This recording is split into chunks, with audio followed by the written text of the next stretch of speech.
शिल्लक वादात एका प्रियकराने आपल्या प्रियसीचा चाकूने गळा चिरून निर्गुण हत्या केल्याची खळबळजनक घटना अकोला जिल्ह्यातील माना गावात घडली।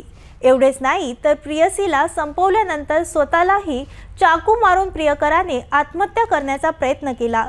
घरात आरडाओरडा झाल्याने शेजारी राहणाऱ्या नागरिकांनी धाव घेताच अनेकांनी घडलेली रक्तरंजित घटना उघड्या डोळ्यांनी अनुभवली।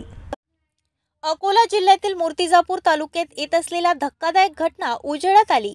प्रियकराने प्रियसीची हत्या करून आत्महत्येचा प्रयत्न केला। दोघांचा आरडाओरडा ऐकून नागरिकांनी दरवाजा तोडून आतमध्ये प्रवेश केला। तोपर्यंत महिलेचा मृत्यू झाला होता, तर प्रियकराची प्रकृती चिंताजनक असल्याने त्याला तातडीने उपचारासाठी दाखल करण्यात आले। सर्वोपचार रुग्णालयात उपचारासाठी नेले। मिळालेल्या माहितीनुसार लोहरी येथे राहणारा 45 वर्षीय अनिल कृष्णा तायडे या व्यक्तीचे माना येथील रहिवासी 36 वर्षीय शोभना लांडे नावाच्या महिलेशी प्रेम संबंध होते।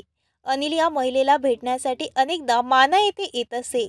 मंगळवारी तो माना येथे पोहोचला असता काही वेळाने काही कारणावरून दोघांमध्ये वाद झाला। त्यामुळे संतप्त झालेल्या अनिलने महिलेचा चाकूने वार करून निर्गुण खून करून नंतर स्वतःच्या हाताने गळा चिरून आत्महत्येचा प्रयत्न केला। दोघांच्या आरडाओरड्याचा आवाज ऐकून संकुलातील नागरिकांनी घराचा दरवाजा तोडून आतमध्ये प्रवेश केला असता त्यांनी हत्येचे भयंकर दृश्य पाहिले। तोपर्यंत महिलेचा मृत्यू झाला होता, तर अनिल जखमी अवस्थेत तेथेच पडून होता। या घटनेने संकुलात एकच गोंधळ उडाला।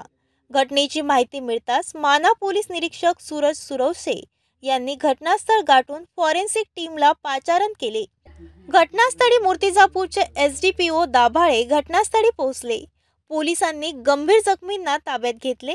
अनिलला सर्वोपचार रुग्णालयात उपचारासाठी दाखल केले असता त्याची प्रकृती चिंताजनक असल्याचे सांगण्यात येत आहे। प्रेम संबंधातील वादातून हा खून झाल्याची चर्चा संकुलातील नागरिकांमध्ये सुरू आहे।